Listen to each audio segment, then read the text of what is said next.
Hello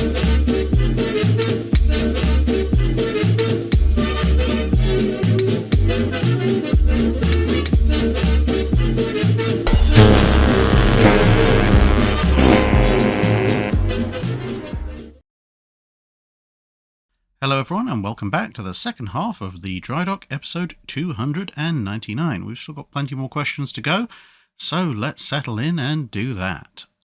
Ian Carr asks, can you explain and summarise the problems with availability of Royal Navy secondary armament turrets of various calibres before and through World War II? Significant delays in commissioning and changes made to ships in order to overcome these issues. The biggest issues were around the weapon you can see in this picture, the 5.25 inch, but there were a degree of problems with a number of different British secondary armament -- primary armament -- dual purpose weaponry. And broadly, it comes down to the fact that the Royal Navy couldn't standardise for love nor money. But there were also specific issues with certain weapons. So obviously over in the US, everything was 5-inch 38s as far as the eye can see by the time of World War II. There were still 5-inch 25s around and some 3-inch 50s, but pretty much all new heavyweight anti-aircraft and dual-purpose gun production was 5-inch 38s. And that leads to certain economies of scale and simplicity of the supply chain. Now, whilst the 5-inch 38 would have a number of different mounts, obviously twin mounts and single mounts, and those mounts coming in different flavours, fully enclosed, partially enclosed, open, different weights and armours, etc., that's relatively speaking small issues compared to the Royal Navy, because the Royal Navy had either actively producing or substantially in service at any given point during World War II 4-inch, 4.5-inch, 4.7-inch, and 5.25-inch secondary guns and obviously primary guns on destroyers. And within those, there were a laundry list of mountings. You had UD mounts and BD mounts, UD being upper deck mounts, so the kind you'd find on a destroyer where it just sits on the deck. BD mounts, between deck mounts, being mounts that actually have a hoist system below and essentially almost like a scaled down battleship turret. They may even have a barbette in some cases. And that's before you get into, are they powered? Are they remote powered? Are they unpowered? And all sorts of other bits and pieces. But essentially, on the larger scale, it just came down to the fact that trying to produce 4 separate calibers with a multiplicity of different mount types meant that any individual pairing of a certain gun with a certain mounting was only actually being produced in, relatively speaking, smaller numbers, and therefore didn't benefit from some of the really big economies of scale and the interchangeability of parts. Then when you get down to the specific mountings, the 4.5-inch, for instance, they really dragged their feet developing a UD upper deck mount, which could have solved a huge number of issues. I mean, they would have also had to acknowledge they needed 2-part ammunition for the thing, but something as simple as the Royal Navy in, say, 1935 going, actually, you know what, we're going to take this rather excellent BD-mounted 4.5-inch gun, which we've developed for Ark Royal and so forth, and we're going to make a UD version with separate ammunition, could have wiped out the vast majority of these problems in one fell swoop. The 4.7-inch as a secondary battery or an anti-aircraft battery was pretty much on its way out. You obviously still found 4.7s on destroyers, but by, substantially into the Second World War, they'd kind of given up on those being fully dual purpose. And the 4.7s that you found on older ships like Nelson and Rodney were purely anti-aircraft, because they, of course, in that particular case had 6-inch anti-surface guns, so they weren't also the secondary battery. The 4-inch 45, at least in its Mark 16 version and onwards, which was the latest and greatest one, didn't suffer from too many issues with production in terms of, something slowing it down or any issues like that. It mainly suffered from the fact it was an incredibly popular weapon to slap on virtually anything, and therefore demand significantly outstrip supply. Because, for example, if you were building HMS Belfast or Edinburgh, you needed 12 of the things. Most cruisers took 8. Some destroyers were refitted entirely with them. Other destroyers would have 1 or 2. and so on and so forth. And so suddenly, you despite the fact you produce well over 2,000 guns, there's 3,500 needed. But the 5.25 is where most of the issues are more popularly known, and that's because it was a relatively new gun. It was a relatively large and complicated gun as far as secondary batteries and dual-purpose weapons go. But even then, the manufacture of the guns themselves, whilst it would have had a little bit of shortfall, much the same as the 4-inch 45 did, there were also significant issues in producing the mountings and getting them to work. And of course, the prioritization of the King George V class battleships, which used them as their secondary battery, led to further complications, because then for each King George V, you needed 16 barrels and 8 mountings just to get the thing in service. Plus, of course, you needed a reserve of both barrels and mountings ashore for damage and worn-out guns, etc., whilst simultaneously trying to make the Dido-class cruisers, and each of them, in theory, needed 10 guns and 5 mountings.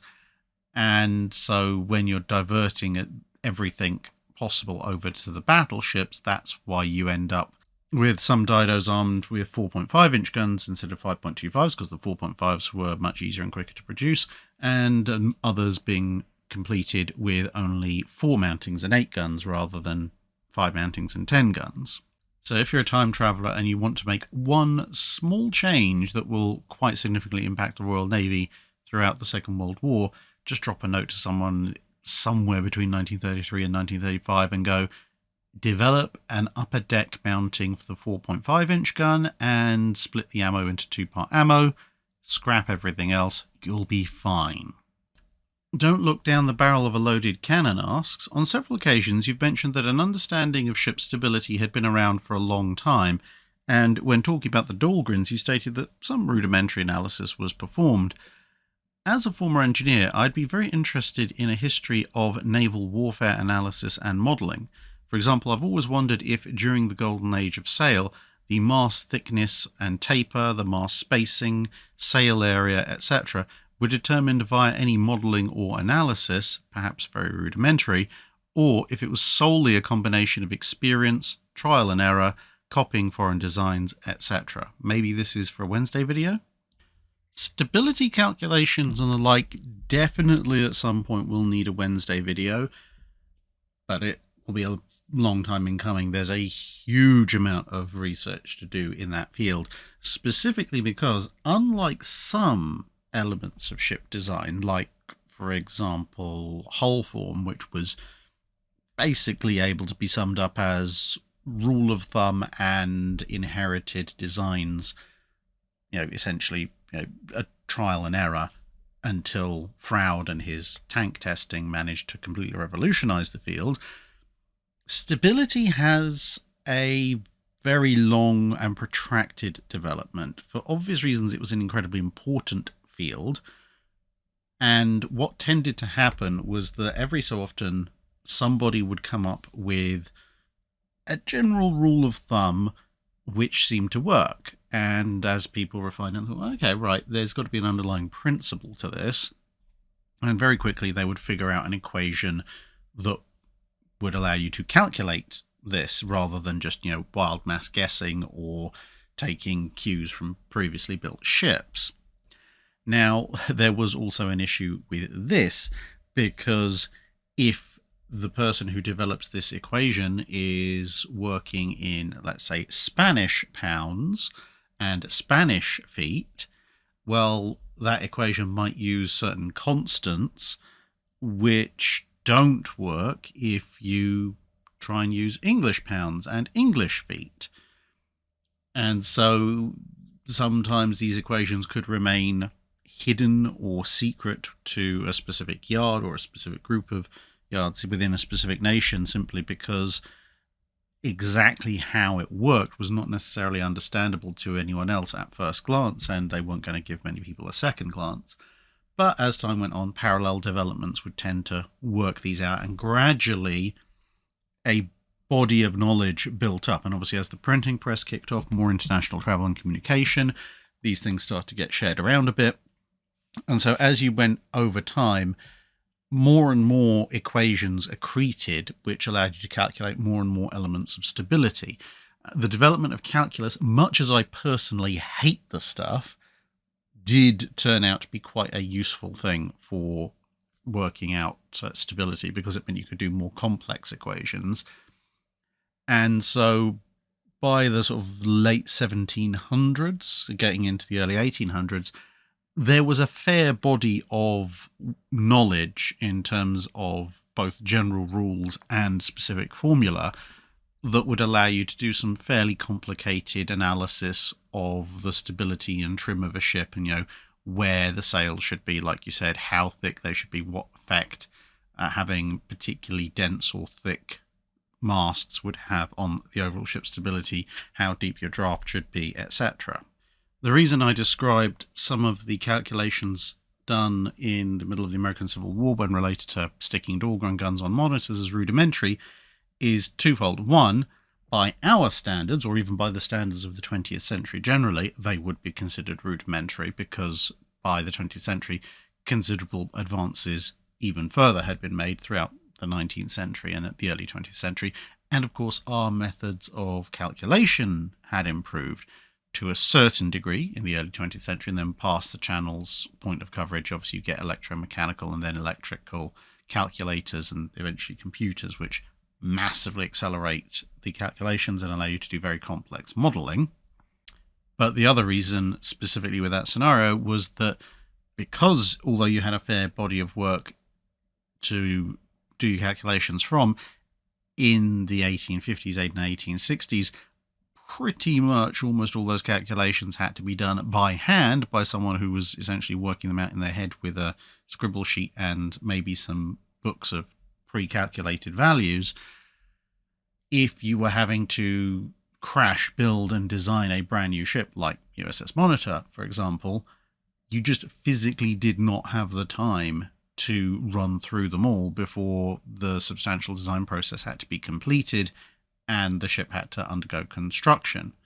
And thus, even by the standards of the time, the calculations for stability done on emergency crash-built ships for the American Civil War are somewhat crude compared to calculations that were done either side of the same conflict for ships where the designers could afford to take a little bit more time on the matter.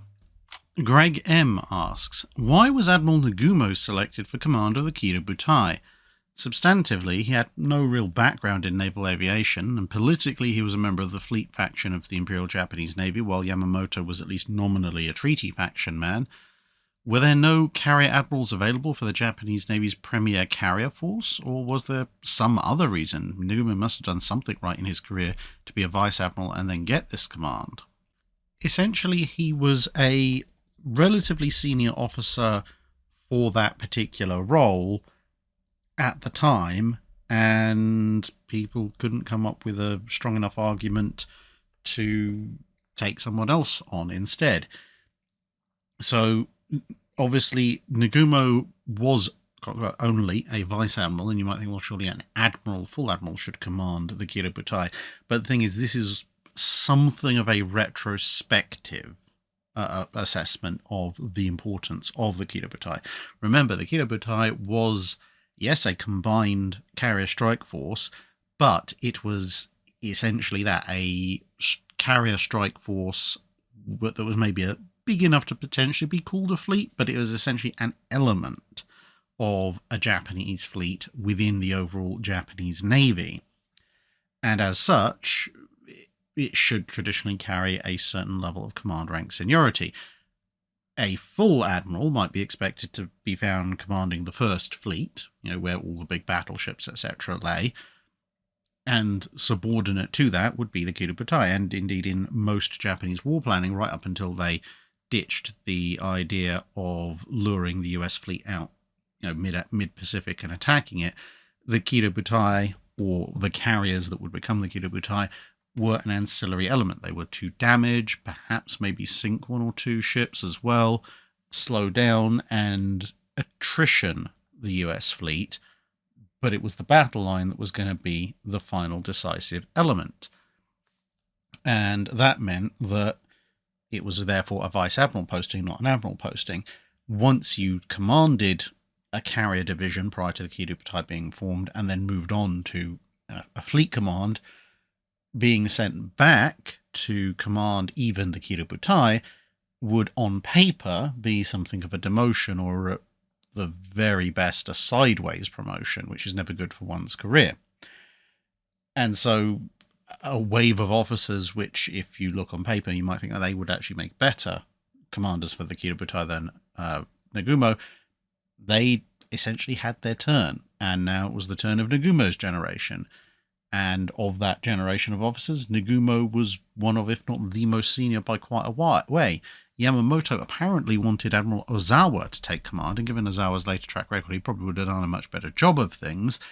But Ozawa had only attained the rank of Vice Admiral in 1940, whereas Nagumo had attained Vice Admiral in 1939, almost exactly a year earlier than Ozawa, which meant that if you didn't appoint Nagumo and you put Ozawa in place instead, you would have some very difficult answers to give as to why a senior officer had been overlooked. And at that point in time, the fact that Nagumo didn't really have all that much experience with carriers, even if he was a bit of an advocate for them, wouldn't have been enough relative to the fact that he had the seniority to be appointed.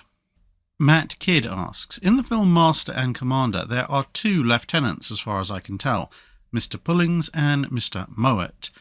Would it be typical for a frigate to sail with only 3 officers? This seems like too few. No, that's pretty accurate, because you've got to remember the ranking structure in the Age of Sail Royal Navy is a little bit different. The rank of Commander, whilst nowadays a fixed established rank on the career ladder, was very much a situational rank at the time. Officially, you went midshipman, lieutenant, captain. If you were going to have anything else in between, like commander, then, as I said, that would be a rank that was associated with a very specific or particular role. Master and commander being one of the ancillaries that kind of evolved into that later on. Now, on a 6th rate, when bearing in mind Surprise is a small 6th rate, typically speaking, you would have the captain and 2 lieutenants, because you don't actually have that large a crew. And on top of that, though, just because you've got a captain and 2 lieutenants, that doesn't mean that's all your officers, because the midshipmen are also officers, albeit the very lowest rank of officer, and as officers they still have to be obeyed. There's a fair number of those, and bearing in mind that a midshipman and a lieutenant, the only real distinction at that point in the Royal Navy is that one of them has passed their lieutenant's exam. So, a lieutenant who's aboard who maybe just about scraped their exam 6 months before the ship sailed, versus a midshipman who actually has had plenty of time and experience at sea but just hasn't had the chance to sit their exam yet due to whatever issue. You might end up with that midshipman actually being knowledge and experience-wise a far better officer than the lieutenant. It's just one has the certificate and the other doesn't. On top of that, you've got the warrant officers and you've got the petty officers. So even with a few hundred people aboard, Surprise would have quite a substantial officer corps if you combine the petty, warrant, and commissioned officers plus the midshipmen all together. So a lieutenant back then, at least, you're essentially thinking of, what a commander or maybe a more senior lieutenant commander or lieutenant commander, depending on the navy you're in, would be nowadays. And perhaps on, some really big ships like, nuclear powered aircraft carriers, potentially even, a captain or substantive equivalent rank thereunto. Explicitly Implicit asks, what is Ammonium Picrate, a.k.a. Dunnite, and why did the US Navy keep using Ammonium Picrate for so long, since pretty much every other nation had switched to alternatives? Also, with relation to the last battleship designs, the last Lion class variants were sketched with autoloaders in mind. Were there ever any detailed concepts, plans, or sketches drawn up, or was it more just a thing of we'll make something while they're built and then equip the ships? Well, Explosive D, Dunnite, Ammonium Picrate, it's an explosive derived from picric acid, which a very large number of different navies would do, not specifically with explosive D, but they'd all take picric acid as a base or a major component of their explosive and turn it into something, because picric acid is very, very powerful, but also incredibly dangerous. So you have to stabilize it and make it a little less sensitive to shock in some manner. In France, that was melanite. In Britain, that was lyddite. And in various other countries, their version went by various different names. The US decided that they were going to react picric acid with ammonia to form ammonium picrate, and they discovered that actually this was a fairly shock-insensitive explosive. So it retained a good amount of explosive power when it actually detonated, but unlike, say, some British lyddite shells, it wouldn't just explode because it happened to have hit something. It would wait for, the actual detonator and fuse to set it off, which was quite useful for things like, armor-piercing shells. Now, that's not to say it wasn't without its issues. Like pretty much everything based on picric acid, explosive D, Dunnite, is quite corrosive, so you have to very carefully lacquer or varnish everything you're going to put it in contact with, or have some other kind of inert, sacrificial, non-important separator. Cardboard was used in some cases, believe it or not. But even then, one of the shortcomings of Dunnite was the fact that it would just outgas corrosive fumes over time. And this, along with moisture and various other things, is one of the contributory factors to duds, because if the fuses are corroded away, then they won't activate. And if Dunnite is relatively stable, it means it's not going to detonate. And this is one of the various, not necessarily competing, but perhaps converging theories as to why, for example, at the Battle of Casablanca, USS Massachusetts had quite a number of dud shells. But Dunnite's general insensitivity and stability compared to a lot of other shell explosives was such that there wasn't really much reason for the US to change the filler of its shells, especially at the higher end of things. At smaller shells, they did play around with mixing and matching and changing fillers, but the bigger shells, like this one was seen on the deck of Iowa, basically just ran with it, because why not? It solved most of the issues, and once they learned about the outgassing of the fumes corroding away the fuses, they could take measures to prevent that as well, and everything was fine.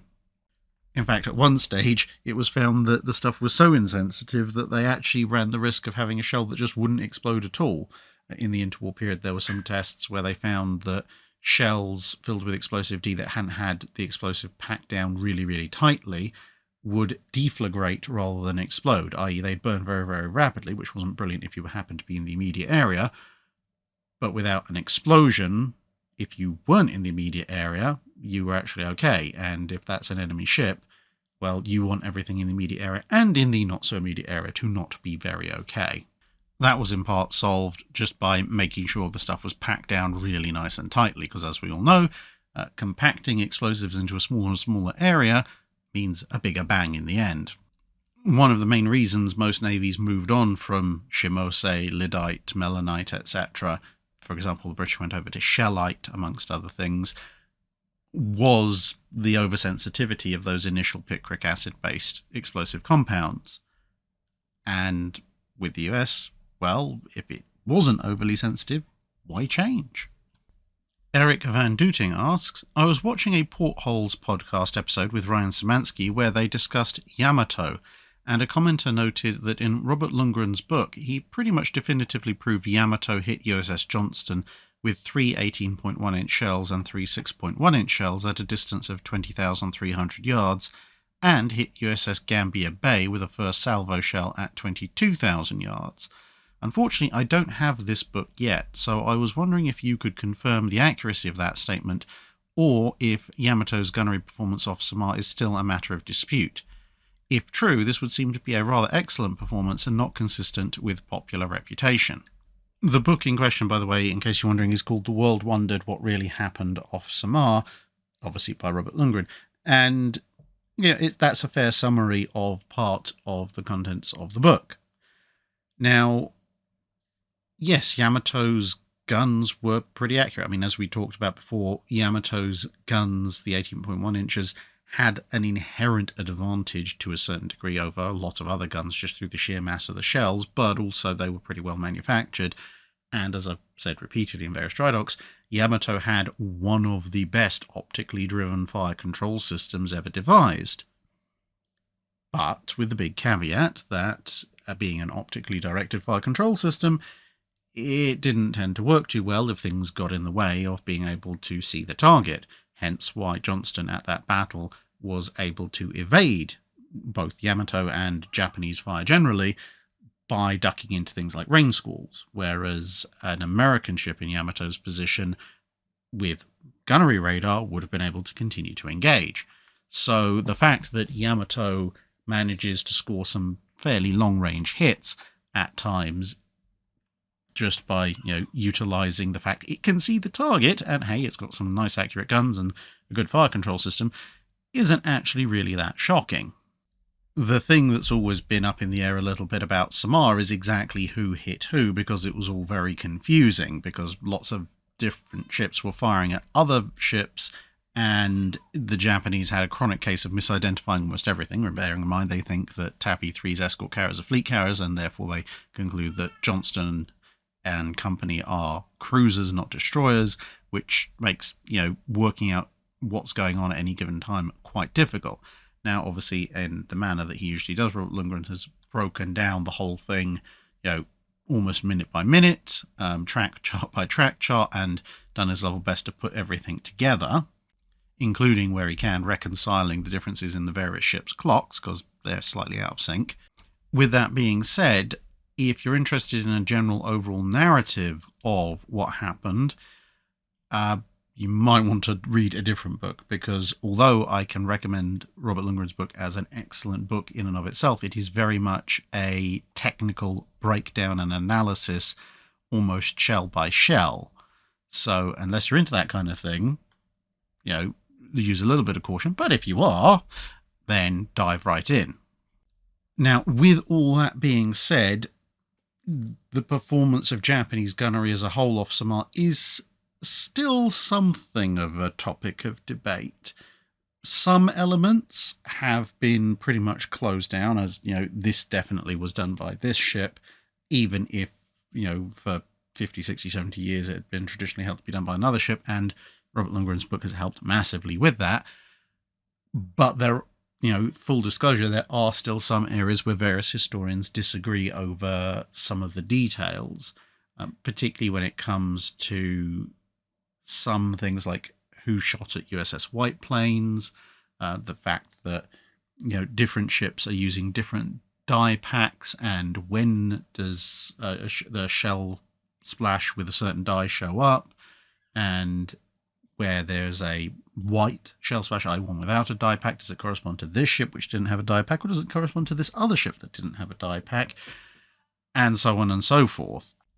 And of course, take your own side after analysing the evidence on those particular issues of dispute.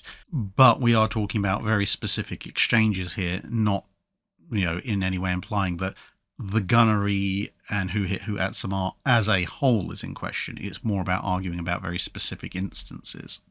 And that's before you get into the little storm in a teacup that is people on the internet arguing about whether or not Yamato, quote-unquote, hit USS White Plains or not. Spoiler alert, a shell that misses and detonates nearby, thus causing damage, is not a hit, it's a near miss. We call it a near miss in every single other circumstance. We also call it that when Yamato does it. Just because you happen to be a weeb doesn't mean you can change the English language. Smelly Kaka asks, I've read a few accounts of battles where a ship got close enough to a larger enemy that the enemy's guns couldn't be aimed low enough to hit her. Are there known occasions where this has also given protection due to other enemy ships being reluctant to shoot for fear of a friendly fire incident? Well, whilst it still allowed the initial ship that was up close and personal to fire into it, there is a variant of this in the Age of Sail, where if you have ships fighting alongside one another, well, obviously you have to angle yourself in such a way if you want to provide assistance that you can then fire into the enemy ship without directly hitting your own ship, but also requires you, if you're, say, coming down the other side, to lower the amount of powder you're using so that you don't shoot straight through the enemy ship and hit the other friendly vessel. So, for example, when Temeraire comes alongside Redoutable and helps HMS Victory out, then at that point Temeraire has to be firing on reduced charges. Otherwise, yes, she'll smash up a bunch of Redoutable, but those shots would have gone straight through and smashed up Victory as well, which obviously wouldn't do much favours for Victory's gun crews. Now, the thing is, in some of the more swirling melee actions, like, for example, Callahan's action against the Japanese at Guadalcanal, there probably were circumstances where various ships had sight of enemy ships and didn't fire because there would be an intervening friendly ship, or perhaps that ship was also in the same line of fire as a friendly vessel that was behind it, for instance, albeit, as Atlanta discovered, that's not necessarily always going to stop them. But working out, did they not fire at this particular ship because it might be a friendly fire incident, or did they just switch fire to another ship because it was an easier target, or whatever, is a little bit difficult in those kind of circumstances. There are some cases as well where it's been definitively proven or known that one ship being in proximity to another has prevented the attacking ship's allies from firing on the ship that's badly outnumbered. One of the easier examples would be, well, several, but in particular, one particular U-boat that Johnny Walker went after, because he went into ram and he actually had to specifically tell the rest of the group not to fire on the U-boat because he was going to ram, and if they didn't stop firing, there was as much, if not more, of a chance of hitting Starling as opposed to the U-boat itself, which was probably just as well, because one single late shell actually clipped a little bit of Starling's bow off, just a tiny little fraction off the top, but kind of shows you the inherent risks. So that U-boat was temporarily safe, at least until Starling came along and rammed it. And actually, while we're on the subject of U-boats, this was also one of the, albeit not the exclusive, guiding principles behind U-boats popping up in the middle of convoys, and for that matter, American ships doing the same to Japanese convoys. Because apart from being a target-rich environment for the sub, it meant that an enemy ship that was coming after them couldn't just open fire completely at randomly for risk of hitting other nearby friendly ships, and obviously also gave the sub more options in terms of evasion, because if they had to do a crash dive because an enemy escort ship was coming through at a close enough range or the right angle to open fire, then that sub could dive and perhaps head under a nearby merchant vessel, which would make things a lot more difficult for the escort that was trying to follow. Admiralty of Floof asks, we've heard a lot about carrier-based planes, but what about land-based anti-shipping strikes? Of course, the carrier planes could be used from land, but certainly there are interesting and sometimes silly things tried somewhere between just using a string bag from land and having Lancasters dropping tall boys. What did the powers of World War II use, and was it any good? And what wasn't so good? Related to that, could medium bombers carry more than one, or possibly a very large, torpedo? The answer to the last bit is yes. Bombers converted to the torpedo bomber role, as in multi-engine bombers, could, and sometimes even did, carry multiple torpedoes into action. There is, of course, an inherent risk, because if you're flying a big multi-engine bomber like a Heinkel 111 or a Wellington, both of which were turned into torpedo bombers, then, well, you're already a somewhat larger and slower target than the average torpedo bomber. And if you take off with two torpedoes, well, if you get shot down on your attack run with the first one, there's not much point in hauling the second one around other than slightly depleting your home nation's torpedo stocks. But if you can get two torpedoes off in the same attack run on slightly different bearings or at two different targets, then, more power to you. Now, as for the efficacy of land-based aircraft used in anti-shipping strikes, this tends to fall into three categories, from carriers normally you're dealing with just dive bombing and torpedo bombing, but from land you also see level bombing tried in various shapes and forms. For the most part, land-based level bombing for anti-shipping strikes was entirely useless. There are a handful of ships out there that were actually hit by level bombers, the majority of which were actually stationary, believe it or not, because, simply put, it's very difficult to hit a target with level bombing, assuming that the target is just flat out not moving or going in a dead straight line. Factor into that the majority of the time ships are both moving quite quickly and also trying to avoid the bombs, and you end up with essentially almost a losing scenario for the bomber pilots, regardless of what they do. And yes, they did try things like mass formation bombing to fill the sea space with so many bombs you couldn't dodge. Turns out that in order to actually effectively do that and cover a wide enough area, that your own inherent inaccuracy doesn't mean you just really intensely bomb the sea 500 yards to the right. You would end up having to use so many bombers packed into such tight formation that you'd probably lose most of your aircraft through collisions, and they'd also make an almost impossible to miss anti-aircraft target for heavy anti-aircraft guns. So that didn't usually work out too well either. There is one subset, however, of level bombing in the latter part of the war that did prove quite effective, and that's skip bombing, which, as the term suggests, it's kind of, if you imagine the famous 617 Squadron raid on the German dams, basically the same principle, only without the backspin. So you drop a bomb moving quite quickly, very low at obviously at high speed, and ideally it then skips across the water and into the enemy's hull, which rather removes some of the inaccuracy involved, because you just have to release the bomb in the correct line at something along the correct range bracket, rather than having to get an absolute pinpoint strike.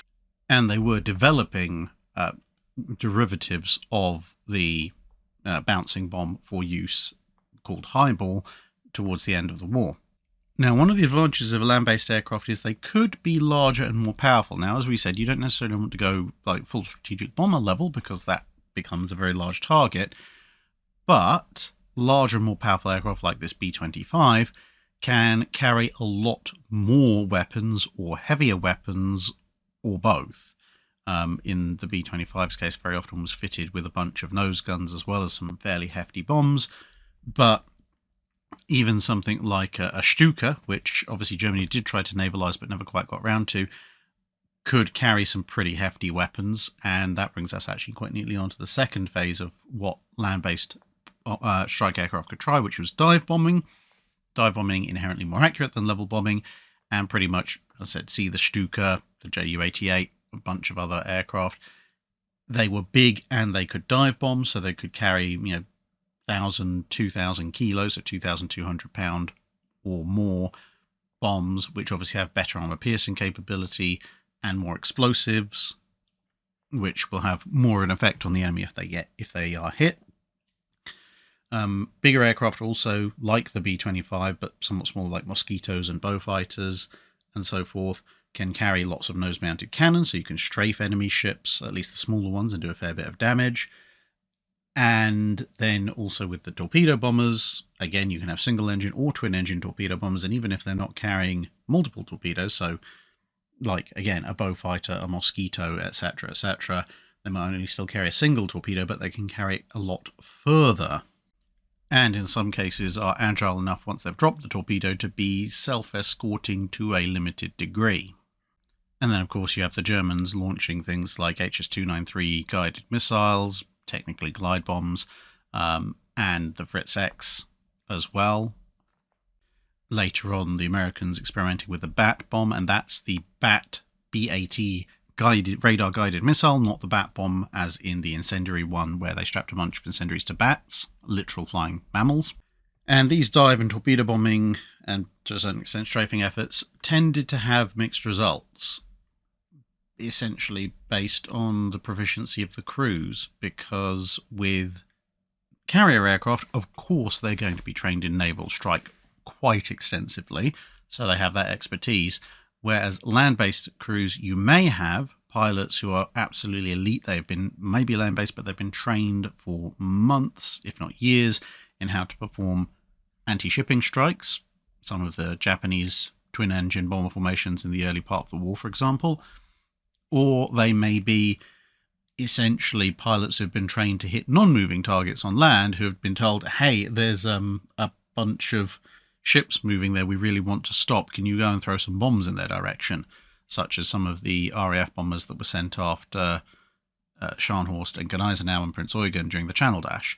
So, yeah, effectiveness mostly was down to the crews. Unless you were assigned to level bombing, in which case the chances are you're never going to hit anything, almost any other kind of land-based strike aircraft had a reasonable chance, assuming it was deployed properly in the correct numbers and with a crew who actually knew what they were doing. US Navy Sailor asks, during World War II, many German prisoners of war were transported to Canada and the US and kept in prisoner of war camps. When did these transfers start? How were the ships carrying prisoners of war marked? And were any ships carrying prisoners of war sunk by U-boats or German aircraft during the transit? Were Italian prisoners of war transported to North America as well? And on a related note, did U-boats routinely sink westbound ships when they ran across them? Transatlantic transfers of German prisoners started pretty much as soon as the war began. There were even German prisoner of war camps set up in Canada in 1939. But in terms of how prisoner of war ships were marked, they generally weren't. Now, there were a few ships carrying prisoners of war that were sunk by German U-boats and aircraft. The one seen here, RMS Nova Scotia, was one of them. Obviously, the Laconia was probably the single most famous one, where Axis forces sank an Allied ship transporting, in that particular case, lots of Italian prisoners of war. And that kind of answers your question as well. Yes, Italian prisoners of war were also transported to North America as well as German prisoners. But did the U-boats routinely sink westbound ships when they ran across them? If they came across a large and tempting enough target, they would, but the prisoner of war transports were usually safeguarded by the fact that generally they were in fairly large, fast liners. And that's because those large, fast liners had, for the most part, been requisitioned for use as fast troop transports, and they were used, obviously, to bring large numbers of troops across to Europe. But when they were going back, they were loaded up with wounded troops who were heading home and prisoners of war who were heading off to internment, but they followed pretty much the same profile in terms of movement of just high-speed solo runs, maybe with one fast escort, which made them very difficult targets for U-boats. And then combined with the fact that most U-boat captains were reasonably aware of the fact that a large liner heading west would probably have some of their own countrymen aboard, they tended to avoid just shooting them anyway, because ultimately you've only got so many torpedoes, and is it worth trying to get the very difficult shot at a fast-moving troop liner that's got a reasonable chance of having a bunch of your own people aboard, or is it worth saving that for a much more likely hit on a much slower merchant ship that's taking war material directly to the front lines? Far more common, sadly, mostly, although not entirely thanks to the preponderance of Allied air power, but also occasionally subs, was Allied ships inadvertently sinking Axis vessels, which turned out to have prisoners of war on board. In part, just because, especially towards the middle and latter stages of the war, there are a lot more Allied aircraft and ships and subs out there hunting things, but also because, unlike the Atlantic, there wasn't really so much of a clearly defined set of roles for Axis troop transports and prisoner of war transports that would make it easy to identify, because if you, for example, came across a German cruise liner, or German ocean liner, I should say, moving between the West German coast around Denmark and in towards occupied Poland, or back the other way, it could be moving troops to either the Western or Eastern fronts, or it could be moving prisoners of war to either way. And the same with Japanese shipping. You know, the Japanese had so many islands all over the place. Then when you saw a particular liner going one way or another, was it taking supplies? Was it taking troops? Was it taking prisoners of war? Where was it going to and from? You didn't know. And that, of course, led to quite a few rather unfortunate tragedies. Gabriel A. Hawkins asks, do you believe some of the caustic comments on this channel suggest that a greater percentage of enthusiasts may have had a little bit of a rough childhood? I suspect that there are some who may find it discomforting to be confronted with people who know so much more about a topic where they are otherwise in their local group considered to be the expert. Or potentially is it that in any group of 1,000 people you are inevitably going to have 3 or 4 who feel the need to announce their ignorance loudly? Now, please note this refers to people who just enter screaming, ranting and raving about stuff, not people who just simply disagree with something I've said, because as I've said several times before on the channel, disagreement is perfectly fine. You know, there are things about naval history that are still open to discussion and disagreement at every level. There's some stuff that's, you know, fairly canonically established, like how many guns does an Iowa class have? But, you know, which Iowa class is the best? That's obviously open for a lot of people to have subjective discussion about. And, of course, even beyond that, there are people who have perhaps different perspectives, they have access to different sources, or they have, perhaps going slightly down the scale, only ever heard one version of the story before, but maybe very attached and wedded to that version. Or they just might think I've got something wrong, and they may have evidence to back that up as well. So, yeah, as I say, all of that is fine. What Gabriel A. Hawkins is referring to is the people who just essentially come in to rant and rave about something, and may occasionally have a point, but very often actually don't. But they're very angry and want everyone to know about it. And I think in those cases, it's a mixture of all things. Yeah, you know, with any given number of people, you will inevitably have 1 or 2 out there who are, shall we say, a few fries short of a Happy Meal, and decide that they are going to loudly trumpet this to everybody because, you know, they watched a History Channel documentary about, you know, ancient aliens abducting Hitler to cause global warming, which is somehow responsible for World War II, and this is why the Japanese were right, or something to that effect. Or maybe they believe that, you know, Yamato was made out of katanas or something. Sometimes, as Gabriel A. Hawkins said, it could just be people are used to being the expert, and when they come on into a comment section on one of these videos and they find maybe several people who know as much or more about a subject, but happen to have a different point of view, they just process it badly. Some people are just very bad at expressing themselves on the internet. They might actually be okay in real life, but they just lack a filter when it comes to typing. Some people, to be fair, are just there to troll and really don't pay attention in the slightest, which is quite amusing because they usually make themselves look utterly stupid. I particularly like, you know, there's 2 or 3 comments on one of the major engineering failure, engineering disaster videos that I did, where people, you know, I say 2 or 3 people have said words to the effect of, oh, well, Drac doesn't list any British ships on here because he has a clear preference and bias for the British. And I'm sitting there going, yeah, this is someone who not only didn't bother to watch the video, didn't even bother to, you know, look at the edited highlights, because for those of you who have watched that video will know about one of the closest times I've ever come to a full-on, you know, hyperventilating rant about things was when I, at the top of that video, as my number 1 choice, I went on a rather extended rampage about how utterly terrible the 2nd generation of British battlecruisers were. And, you know, for someone who's supposedly, at least according to these people, incredibly and irrevocably biased towards the British, I sure did have a lot of bad things to say about those ships, and a few other British ships, actually, for that matter. And then you get some really weird people who are clearly trying to get a rise out of, I guess, me, maybe other commenters as well. And I kind of sit back and go, I'm not entirely sure how we're supposed to react to this, because I'm just looking at going, okay, that's cool, you believe that. Quietly shuffle that person off into the loony bin. And some are clearly bots.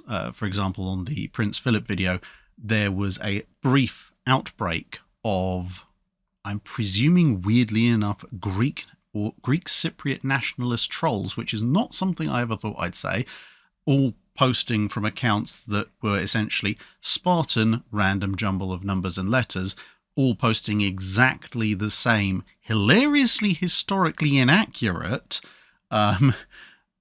propaganda about some Cypriot terrorist group that completely failed in its objectives, showing that they don't actually know the history of that group, and they also don't actually know the history of Cyprus either, because they seem to think that Queen Elizabeth II and Prince Philip personally tried to colonize it in the 1950s.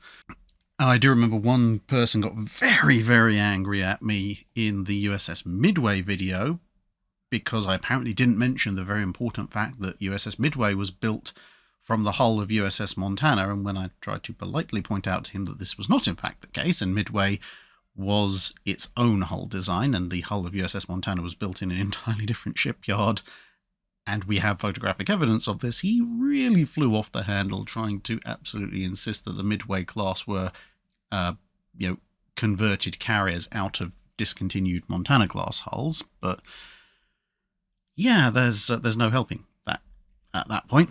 It's essentially, for the most part, I try and ignore that kind of stuff because, well, I've usually taken the point of view that if you have a difference of opinion, especially about something like naval history, which, let's face it, if you're talking about pre-1950s naval history, no one is going to live or die based on the outcome of your argument in the next 5 seconds. If you can't express that opinion in at least a mildly civil tone, you don't have to be, genuflecting and all of this kind of thing, but even if you very, very strongly disagree, you can at least format it in such a way that shows the strength of your disagreement in a civilized manner without resorting to cursing every third word and that sort of random ad hominem attacks. And if you do resort to that, well, you probably don't have really much of a point that's worth listening to be honest. Plus, YouTube has some relatively strict filtering options for profanity when it comes to channels that are supposed to be family friendly, and the YouTube bots usually end up just removing those comments after a short time anyway. Reichspear Minister asks, what are your top 3 and bottom 3 converted aircraft carrier hulls based on their worth to their operating force? And why isn't Shinano in the ranking? Well, I wouldn't include Shinano, you guessed correctly, as well as a few others, because otherwise for the bottom 3, it would be trivially easy to just be really mean and go, okay, these ones that never entered service for whatever reason were clearly the worst because they had no worth to their operating navy. Shinano never flew an aircraft off operationally on behalf of the Imperial Japanese Navy because she was still incomplete when she was torpedoed and sunk. And likewise, Seydlitz, Europa, Spaviero, Aquila, blah, blah, blah, blah, blah, blah, blah. So many you could point to and go, haha, look, they were so useless and pathetic. Yes, because they never actually entered service. So, of course, they have zero value to their navies because they never got to use them. So, with that out the way, looking at converted aircraft carrier hulls that actually entered service and assessing their worth to their operating force, in no particular ranking order, I would say my top 3 would be the Independence class light fleet carriers, one of which you can see here in this picture, HMS Furious, and then I think it would be a bit of a toss-up between the Hio class and the Lexington class. Now, the Independence class is fairly easy to justify. The US badly needed flight decks. They didn't know they were going to be able to accelerate the Essex class program so much, and even when they were able to, the Independence class gave very good service throughout their period of active duty during the war. Furious went from being essentially an albatross around the neck of the Royal Navy in its 18-inch gun form to giving it a huge number of lessons in how to actually properly aircraft carry it in its early format, then of course served throughout the interwar period, and unlike her two sister ships, survived the entirety of World War II, going back and forth between being an active carrier and a launch platform for supply runs to Malta, and so on and so forth. So although Furious is far from the best equipped or largest flight deck, largest carrying capacity aircraft carrier, and there are some significant flaws in her design, overall, compared to the money spent on her by the Royal Navy at in the 1910s to turn and early 20s to turn her into a carrier, she was very definitely worth having. Now, the reason I say it's a bit of a toss-up between the Hio class and the Lexingtons is, of course, well, particularly with the Lexingtons, you've got Saratoga. The Lexingtons as a whole give the US Navy its first taste of true high-speed aircraft carrier operations, and as you saw from the series that we did on the fleet problems, so much of US carrier doctrine and operational learning in the interwar period came from operating the Lexingtons, because even Ranger was a little bit late to the party compared to the total number of fleet problems that were undertaken. And while Lexington herself would be sunk fairly early in the war, Saratoga would continue to give good service, including at one point obviously being the only American carrier in the Pacific, and would continue to give service even after the war, because although she was expended in atomic bomb testing, the US Navy was able to derive some lessons as to what would happen to a carrier caught in an atomic blast from her, so almost literally even in death she still served.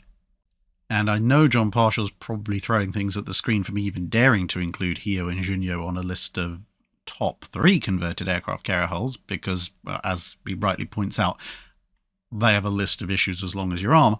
But the reason that I would include them in, based on their worth to their operating force, is because in the latter part of 1942, when you're looking at Akagi, Kaga, Hiryu, and Soryu having been sunk, Hio and Junyo are basically the backstops to Zuikaku and Shokaku in holding the line and arguably giving the Japanese just about a carrier hull advantage by the end of 1942.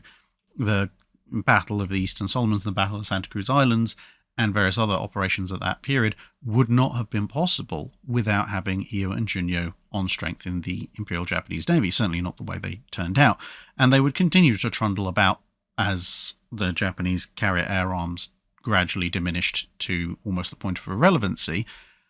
So, yeah, they may not be actually particularly good ships, but for the Imperial Japanese Navy, they were very worthwhile having compared to not having them. Now, in terms of 3 worst converted carrier hulls, the thing is almost any carrier hull is actually fairly useful, even the converted ones. So if we're excluding the ones that never got completed, as we said earlier, it's a little bit of a difficult one, because without being really snide and just picking the carriers that were sunk really early in the war, therefore obviously didn't have much worth after that, I would say with very broad strokes, a lot of the smaller Japanese converted carriers, i.e. their sort of random attempts at vaguely emulating the Independence class, probably count. But that's mostly because of the limitations on the Japanese training program to actually generate pilots and keep them alive long enough to populate said carriers. Because if you look at the list of Japanese aircraft carriers of World War II, there's actually a surprising number of 20, 30, 40 aircraft capable converted platforms that they put together rather quickly. But you virtually never hear anything about them apart from the occasional time one of them gets sunk. Basically because although in theory you can bring a few hundred more planes to the party, the Japanese just didn't have a few hundred more fully trained planes and their crews. So in terms of overall worth to the Japanese Navy, they can't really rank very high. Sounds a bit mean, but you probably put RMS-HMS Campania on the board there.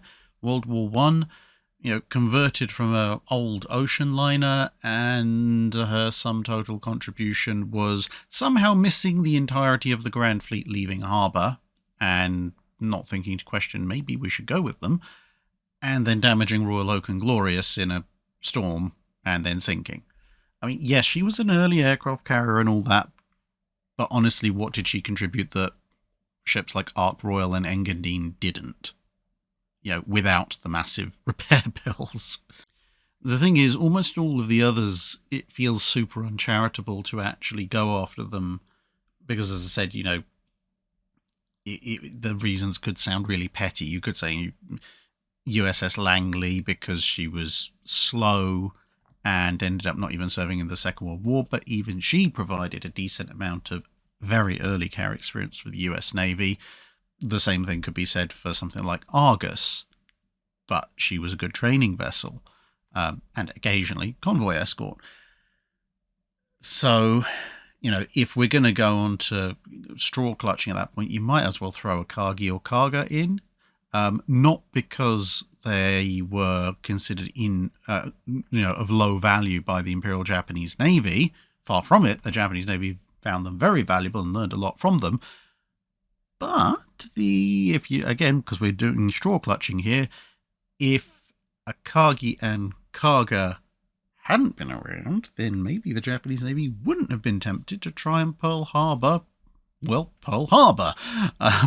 So from their overall perspective of being something of an enabling factor for the Japanese airstrikes on Pearl Harbor, you could argue their worth to the Japanese Navy was actually very low because they were partially responsible for the deletion of the Imperial Japanese Navy from historical record. Tarek Brooker asks, in 1968 or 69, a close relative was living on the Isle of Dogs in London.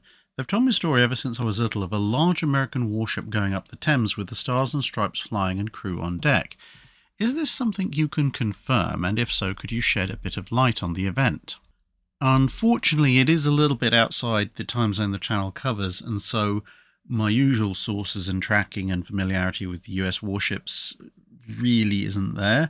So I did give it a shot, but I couldn't find anything specific. However, there are a relatively decent number of people watching who either are more specialized in the more modern period of the US Navy, or may have lived in London at the time, or would know where to look, or perhaps were even on that ship. So this one's open to you guys down in the comments. Do you know what, if any, large US Navy vessel may have proceeded up the River Thames to visit London in the UK in the late 1960s or possibly 1970? If you do, let us know in the comments below. Dave Collier asks, what is the combination of flags which would be flown to show that a ship has been captured? At the end of Master and Commander, the captured Acheron is shown flying the red ensign above a French tricolor. Would this be normal? Yes, the normal convention for a captured ship, initially when they're surrendering, would be to strike their colours, i.e. to haul their colours down. But once the ship has been taken by a boarding party or just a party coming across to say, yep, we accept your surrender, then in the age of sail at least, the common procedure is to hoist your ensign, i.e. the capturing party's ensign, above the ensign of the ship that has been captured. And this essentially demonstrates a few things. First, it demonstrates that it's been an honourable surrender, who has surrendered to who, and also tells other people looking on who might come across the ship later on that this is a surrendered vessel, which helps to prevent accusations of perfidy and things like that, because of course if a ship was to fly a Royal Navy ensign, if it had been captured by the British, then if it was still an active service of the enemy and it didn't haul down and hoist its own colours when challenged, it could be accused of breaking the rules of war such as they stood. Whereas, even though they're very obviously a foreign vessel, whereas by flying their ensigns in that manner, it essentially provides a whole swathe of information that the vessel is a captured prize, who, why, where, etc. And that's pretty much how it would be done. Lord Quack, King of the Ducks, asks, aircraft carrying Fletchers. Why? I understand in war times there are lots of ideas thrown around, but by the time the seaplane carrying Fletchers were constructed, escort carriers had already proven their worth and were obviously much better suited to carrying aircraft. There seems to have been far too many compromises needed to fit the catapult and related equipment, from the loss of a 5-inch 38 to the loss of multiple 40mm anti-aircraft guns to the huge unarmoured aviation gasoline tank that had to be stuck into the ship. how did these few destroyers make it past the concept stage and into actual commissioned warships? It was basically a holdover from a pre-war program. So the US Navy had been looking for quite a while at essentially an expanded version of the flotilla leader concept. So back in the First World War, the British had built specific flotilla leader destroyers that were usually a little bit bigger, but based on roughly the same hull design as the rest of the flotilla they were leading. And that, obviously being a bit bigger, could include quarters for the senior officer who was leading the flotilla, usually an extra gun and things like this. And the US Navy had tried a few iterations of this. So the Porter class, for example, with the one with the 4 twin 5-inch 38s in surface action only mode, and their Summers class, not the Summoner class, but anyway, so they had 2 classes of flotilla leader type destroyers in the interwar period. They didn't work out particularly well. They tried with the Atlantas. They were originally supposed to also lead destroyer flotillas, and they also had a concept later on for a 3,500 ton flotilla leader ship. And the idea was that the flotilla leader vessel would carry an aircraft, because at this point they were still thinking of destroyer flotillas as running around as independent operational units. And bearing in mind this is pre-radar, they're thinking, well, how do the destroyers work out where the enemy is, especially when the enemy might be cruisers or other ships that have taller masts than they do and could see them before the destroyers could see the enemy in return. And the idea was that the flotilla leaders would have been the ones to bring aircraft to the party so that they could do long-distance scouting and tell the destroyer flotilla where to go.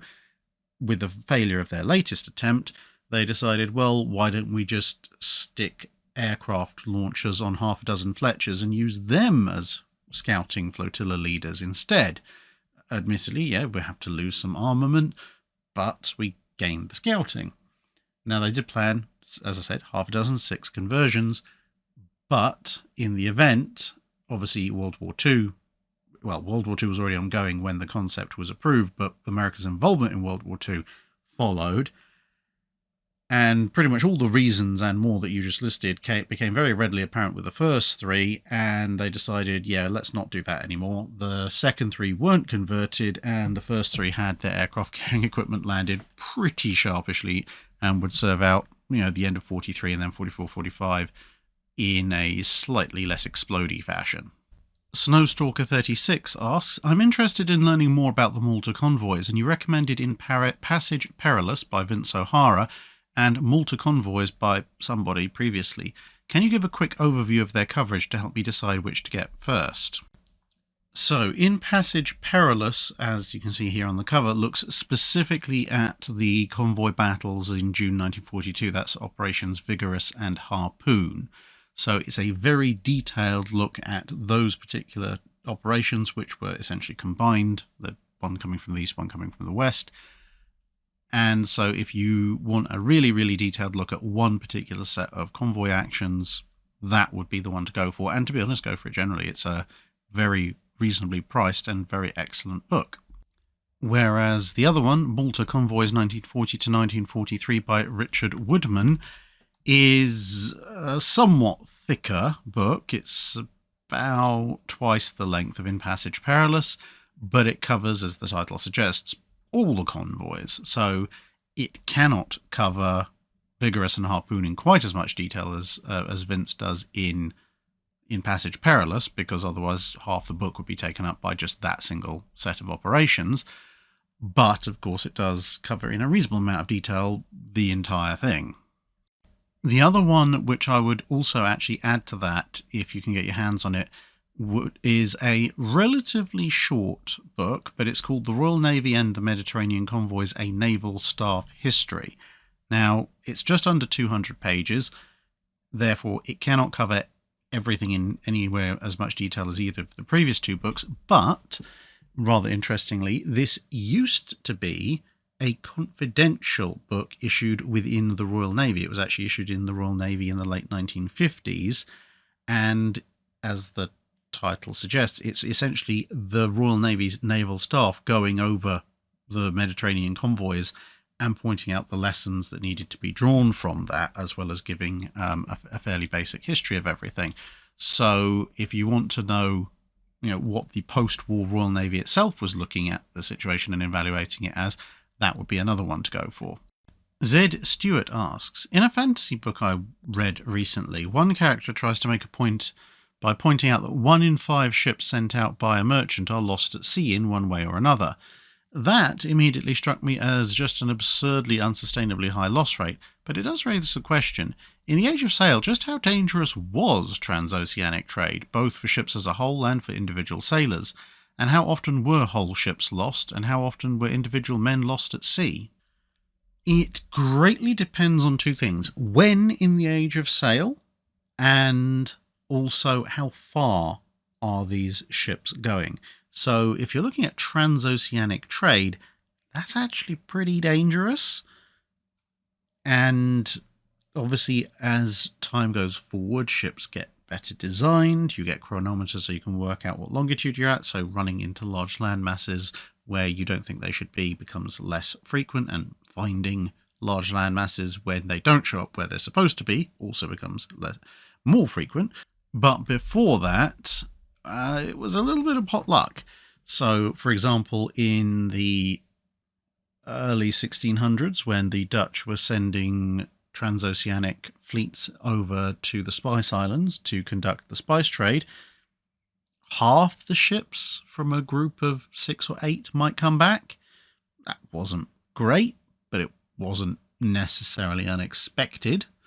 And the thing is, individual ships trading, rather than going out in groups, could be lost considerably more often, because of course there could be pirates, and if the ship got in difficulty, either navigationally or got a leak or any number of things, travelling in a group meant you could get help. Travelling on your own meant you were stuffed, usually, unless you had a very, very resourceful crew and an awful lot of luck.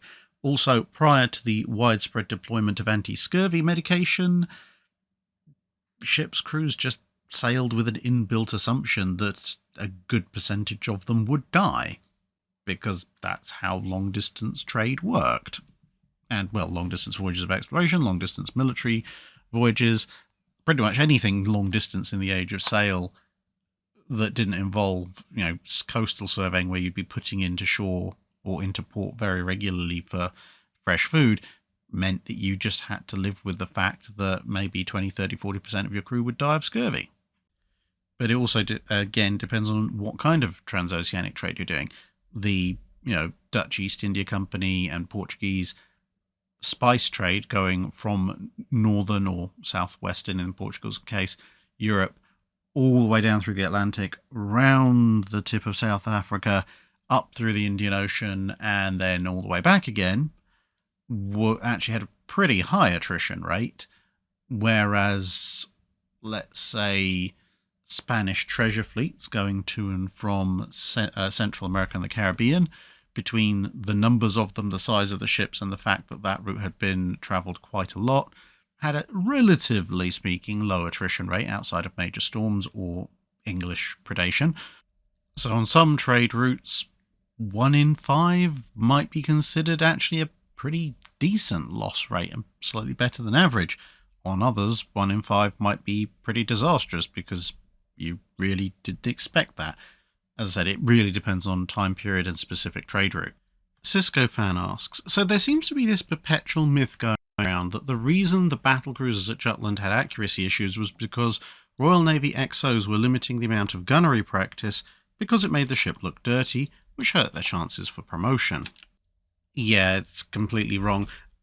It's potentially conflating issues from pre-war with the battlecruiser fleet at Jutland, because, well, not even necessarily pre-war in relatively short time frames, but certainly in the latter part of the 19th century, there were issues with some Royal Navy ships, in fact a fair number of Royal Navy ships, not really doing all that much gunnery practice or very much limiting the arcs on which they'd fire their guns and how many shots they'd fire during exercises because of the attendant marks and scuffs and general damage that firing the guns would cause, and everybody wanted their ships to look spick and span and with 26 layers of paint and all of that kind of stuff.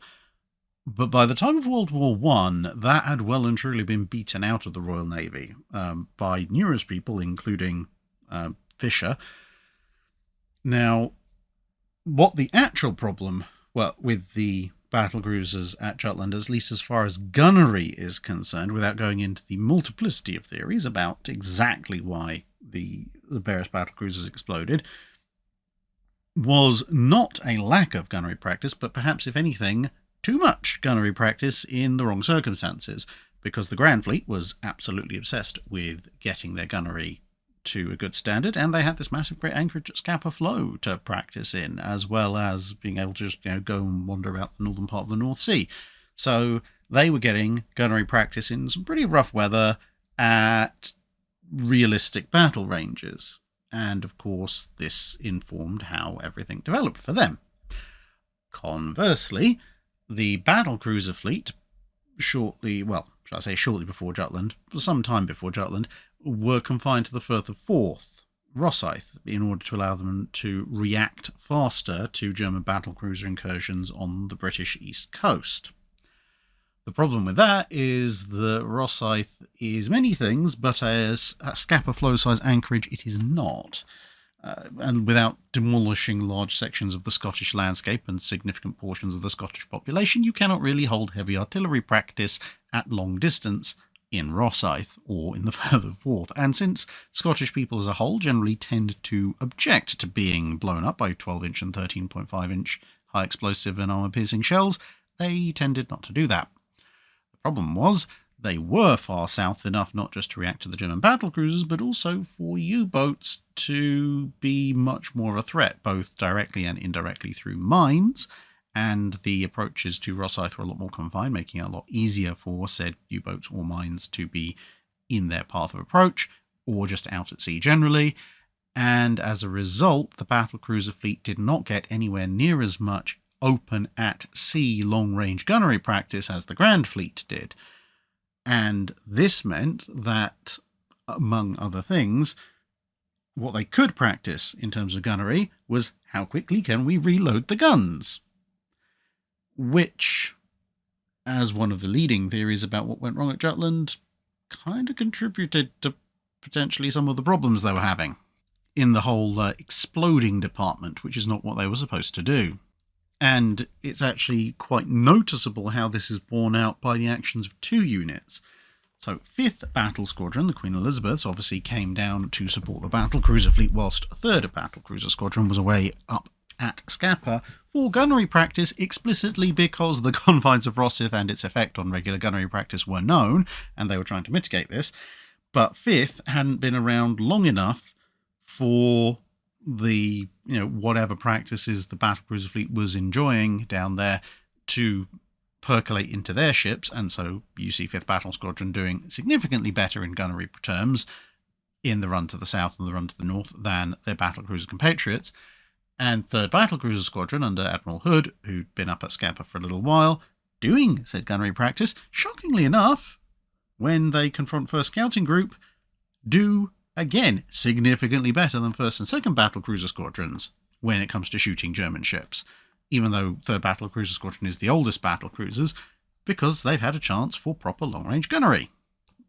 HMS Implosive asks, by listening to your Drydocks, I've gotten the impression you don't really appreciate 6-inch secondary batteries on the modern battleships. However, by the end of World War II, the navies had finally figured out how to make truly dual-purpose 6-inch guns, and even automatic 8-inch guns in some cases. If battleship construction had continued after World War II, do you think these guns could have made a good choice for secondary batteries of the hypothetical battleships, and could we even have seen a renaissance of the hail of fire doctrine? Well, the Russian designers, in their attempt to resurrect the pre-dreadnought battleship, certainly seem to have thought so, with their quadruple auto-loading 8-inch guns that were supposed to smash up enemy radar and fire control systems, while the single or occasionally 2 frontal turrets with bigger guns did the actual killing. And as weird as that their micro battleship concept was, the general idea of a mass hail of fire smashing all the sensitive electronics, etc., with a useful range, it's not entirely awful. It just suffers from, I think, the fact that for the size and weight that you need to allocate to your specific quad 8-inch smashing turret, you probably could fit another main battery turret and just hit the enemy really, really hard instead, in a more general sense. The main reason why I don't think you probably would have seen dual-purpose 6-inch secondaries on post-World War II battleships had they been built is simply the fact that, yes, they could operate dual-purpose, and they did have auto-loading when they weren't breaking down, but as with the triple 8-inch autoloaders on the Des Moines class, that comes at a cost, and that cost is size and weight. And the sheer amount of weight you would have had to put on or dedicate within a battleship design to have, say, 4 or 5 twin 6-inch autoloaders down each side, or possibly 1 fore, 1 aft, and 2 down each side in terms of twin mounts, would have been absolutely immense and massively cut into your ship's speed, protection, and main battery firepower, unless you were going in with some really, really stupid 70, 80, 90, 100,000 ton design where it didn't really make much odds anyway. And you can kind of see that because the actual post-war battleship designs that were drawn up, for the most part, in terms of the secondary battery, they're looking at 4.5 and 5-inch auto-loading guns, which can fire almost not quite as far, admittedly, and not quite with quite as much power in the shells, but they can fire a heck of a lot faster. And just putting up sheer volume of fire is a little bit more important at that point, even with radar guidance, than a few big heavy shells. Now, that's not to say a hypothetical scenario couldn't be constructed in which secondary batteries made up of dual-purpose 6-inch guns wouldn't come about. It would just be a case of it would have to be not just they built battleships after World War II. It would have to be something along the lines of either aircraft carriers don't exist. Well, actually, if they didn't exist, why would you have dual-purpose guns? But never mind. Or maybe aircraft technology is 10 years behind the historical curve or something like that, at which point it would make a degree of sense. Richard Shu asks, how was Shinano's one good photo discovered? From what I can tell, the only photo of Shinano with a decent quality was taken by a Japanese photographer who probably had no obligation to hand over his private photo to the authorities. How was that photo discovered by the wider world, and do we know if the photographer knew how rare his photo of Shinano was? Well, according to the book Shinano, it has an exclamation mark after that, The Sinking of Japan's Secret Super Ship, someone was getting paid by the alliteration, by Joseph Enright and James W. Ryan, the story of that one photo apparently goes thus. So she's out on trials in Tokyo Bay, and while she is conducting steering tests, a marine engineer named Hiroshi Arakawa is aboard a tugboat, which is also undergoing trials, so they're just doing a whole bunch of ships presumably on trials, and he just happened to have a camera with him and took the photo of Shinano. And then at some point, he made a print copy of that photo and gave it to the president of the company that owned the tugboat. And at some point in the future, that president of the tugboat company gave it to a chap by the name of Shizo Fukui. I think that's how it's pronounced. Fukui, maybe? And at some point, he then gave it to Walter Chesno, who's a Western military historian, and he had the photo until around about the late 1980s, whereupon it seems to have entered at some point in that latter period more common circulation. And the reason I don't have it up at the moment is because I recently discovered that there are actually 3 photos of Shinano. Obviously, there's the one that everyone knows, which is the one actually decent side profile of the ship. There's another one, which a reasonable number of viewers are probably familiar with, which shows the ship taken from a B-29 recon super fortress, which is essentially just a little elongated white smudge because it's looking down on its flight deck on a sunny day. But there's also this one, the Arrow is a later edition, which actually apparently shows Shinano still in Drydock, and this was apparently taken by a Japanese recon aircraft doing a test flight. So, well, 3 photos of Shinano, but 2 of them are from high altitude straight down, and only the one is of Shinano in side profile. If the gods had wanted us to be happy, they would have given us a honey-based alcoholic beverage. Oh Look Mead asks, what is the difference between how a surface search radar and a surface fire control radar works? So in 5 minutes or so, you can only really cover the absolute most basic details. However, we'll try and do our best. In absolute crude format, a surface search radar does not have to return as good or as frequent a return as a surface fire control radar. That's kind of the headline. To be a little more precise, a surface search radar can just keep spinning round and round and round, and we're not talking about the relatively high-speed rotations you might expect of modern radars. We're talking about sweeps where you can just watch it gradually turning through the arc, and eventually it might come back to position. So, talking sweeps in the realms of seconds or even tens of seconds.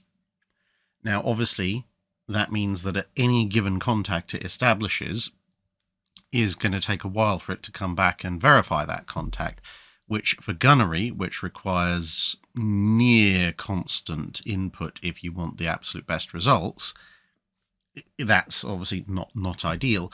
Whereas a surface fire control radar should, in theory, be able to be stopped and then lock on to track, either directly line of sight or in a small arc, whatever it is you want to shoot at. So you're getting basically constant updates, depending on how quickly your radar's cycling, but for all practical intents and purposes, constant updates of your target's position, because that then can feed far more accurate and far more immediate data into your fire control computers.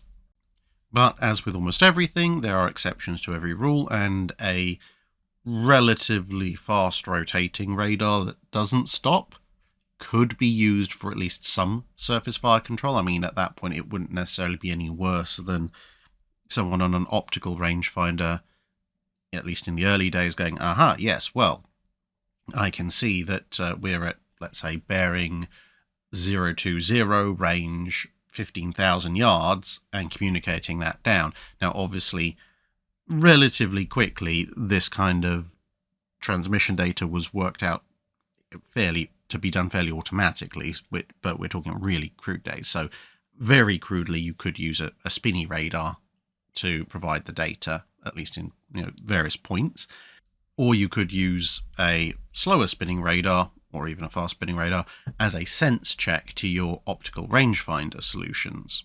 But obviously that doesn't make them a surface fire control radar. Now, the other thing I mentioned was the fidelity of the data, i.e. the accuracy, the return size. A surface search radar doesn't really need to be able to tell you the precise length of the contact or the exact range to the contact. It just needs to tell you that the contact is out there and that it's a big contact or a small contact or maybe a medium-sized contact, and roughly what bearing it's on, because then you can steer to investigate or steer to avoid, depending on what else you might know about that contact. But information such as, well, the target might be 500 or 1,500 yards long, it might be 15,000 or 16,000 or even 17,000 yards away, if you're having a really bad day, and it might be on bearing 025 or 023 or 024, that's nowhere near good enough for a fire control solution.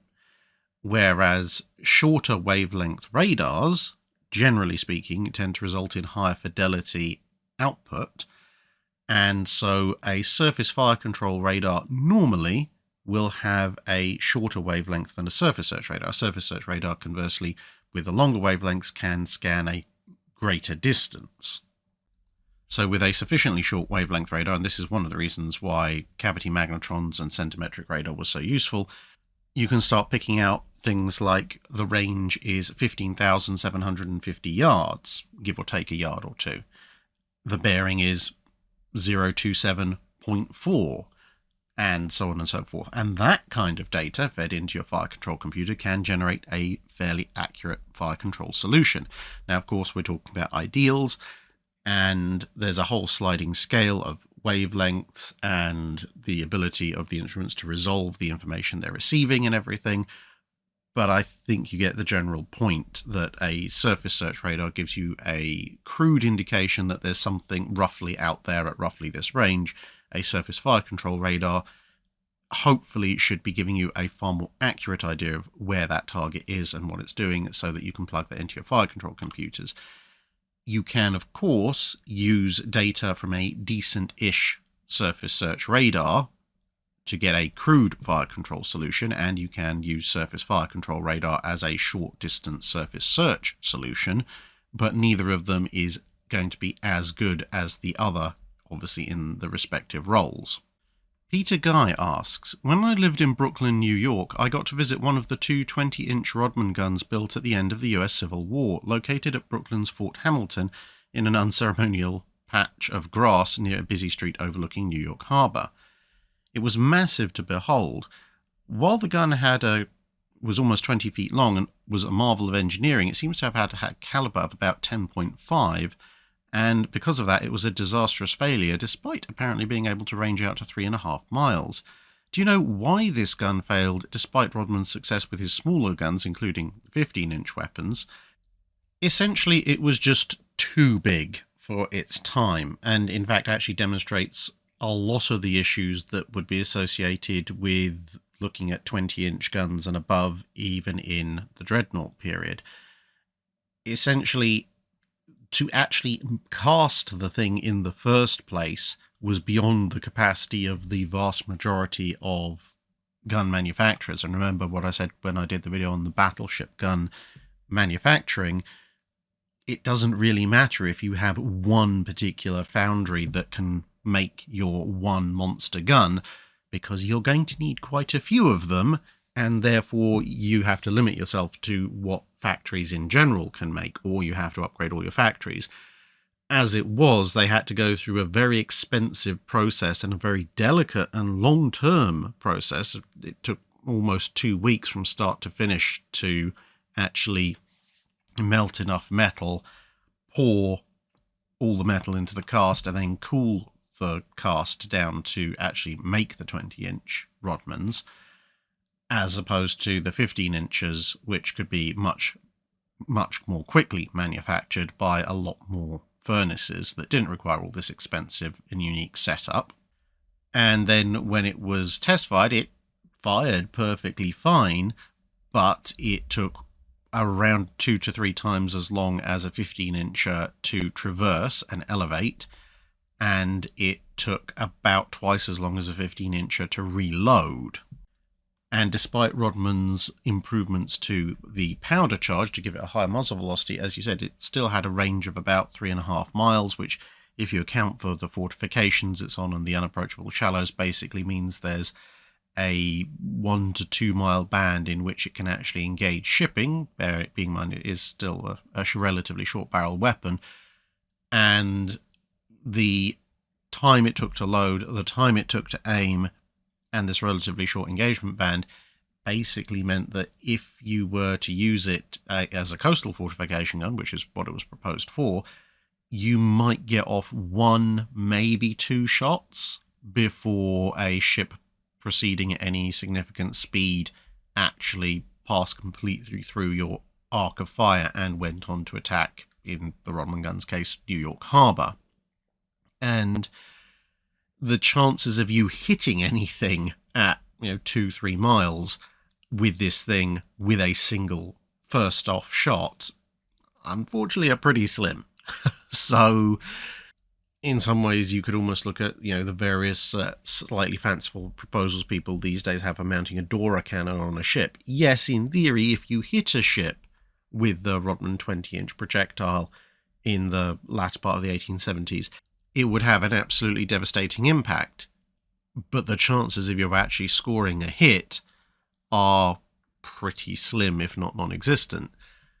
Conversely, for the same expenditure in time, money, raw materials, etc., etc., you could build quite a few 15-inch Rodmans, which, simply by there being more of them, as well as obviously being able to track and fire more quickly, could be deployed in more places and collectively would stand a much, much better chance of actually scoring a hit, and were pretty devastating in their own right in a lot of cases.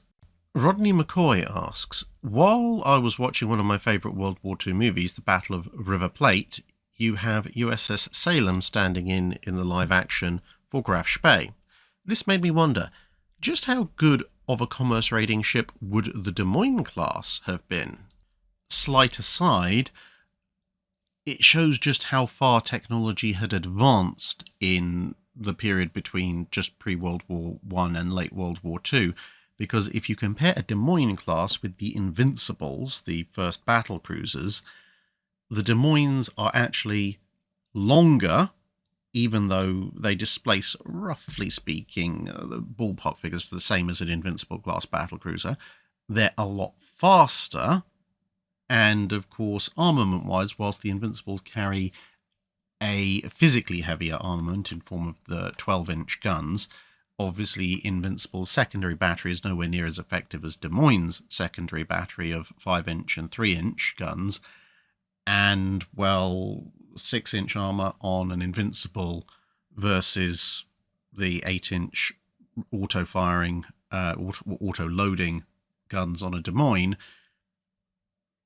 everything else aside is speed advantage, etc. You can make a fairly decent case for Des Moines being able to quite easily defeat an Invincible class battlecruiser in a straight-up fight, assuming all other things are being equal. In reality, of course, the Des Moines has radar, more advanced fire control systems, etc., to have a massive advantage. But nonetheless, getting back to Rodney McCoy's question, how good a commerce raider would the Des Moines have been?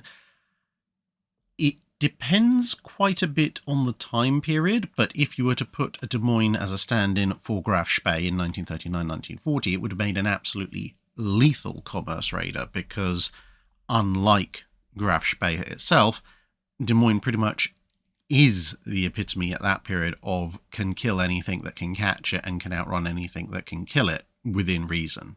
The Des Moines actually have a roughly similar operational range to a Deutschland, albeit at a slightly slower speed, but then she's got the burst speed for pursuits and evasions. Obviously, massively superior secondary battery for anti-air purposes, and, well, 9 auto-loading 8-inch guns. Yeah, actual Des Moines easily would have won the Battle of the River Plate. The aircraft are stored in a below-decks hangar. You can actually see that at the stern there, which means scouting aircraft, again, useful for finding targets and so forth, much more likely to remain operational for much longer. Des Moines has considerably better armor protection, and so could, if she was going to take a few hits, she could withstand those hits a lot better than a Deutschland class could.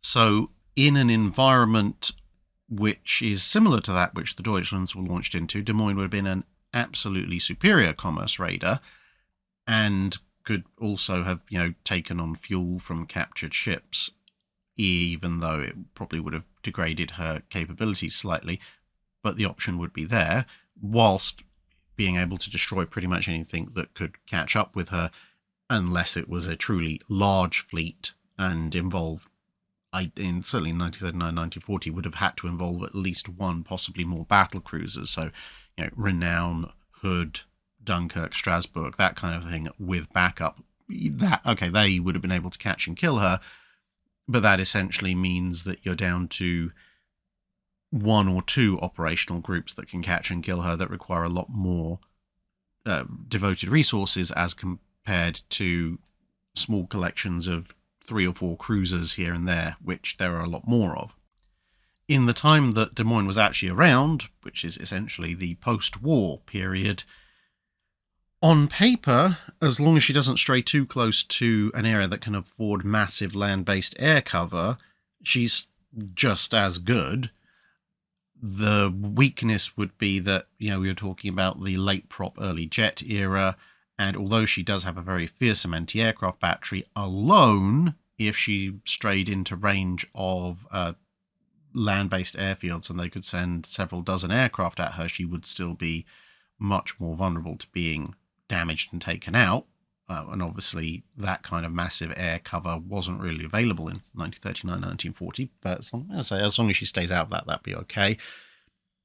The only other restriction is that her likely targets, if it's the US Navy using her as a commerce raiding ship in the late 40s, early 50s, well, they're going to be pretty much the Soviet trade network, and most of that is either internal waters or places like the Baltic and the Black Sea and coastal trade, not the kind of big open ocean commerce raiding that the Deutschlands could put out against the Allies.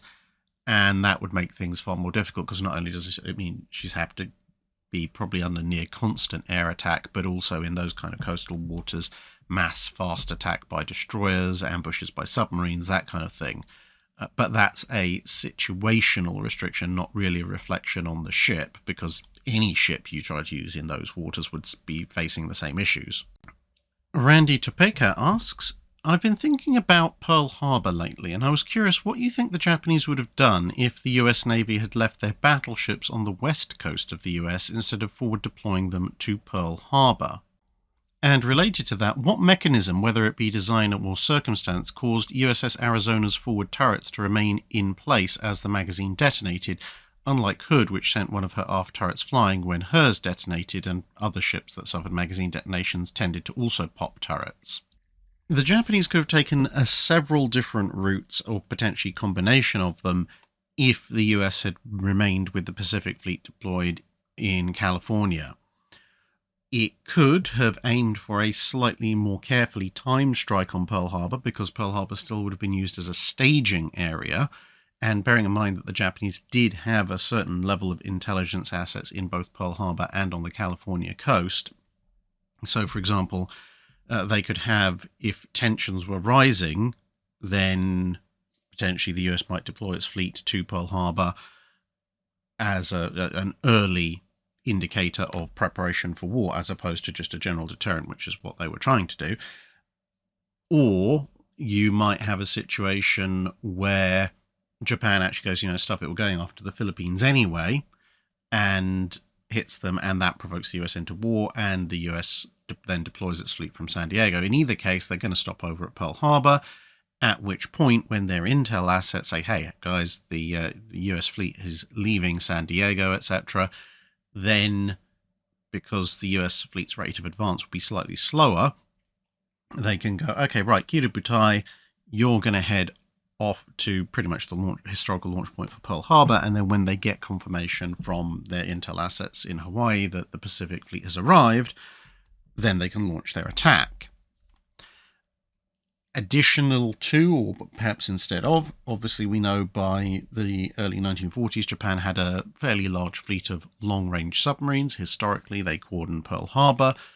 What they might do instead is go and sit off the US West Coast, which some of them actually historically did after being deployed to Pearl Harbor, but they might try for midget submarine attacks in San Diego Harbor and the other California harbors that the US fleet was based at, with the larger subs offshore waiting for the US ships to emerge and hit them that way.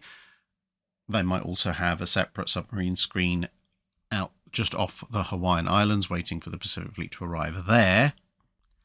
Or they might have just gone after Pearl Harbor more generally, obviously at that point targeting infrastructure rather than ships, on the basis that Pearl Harbor, as we said, is still a necessary staging point for the fleet, at which point if you can, well, obviously not blow up the entirety of Pearl Harbor, but if you can severely damage its infrastructure and restrict its ability to support the US fleet as it stages over to the Philippines, that might very well badly restrict US operations and their capabilities in the area that the Japanese are concerned about.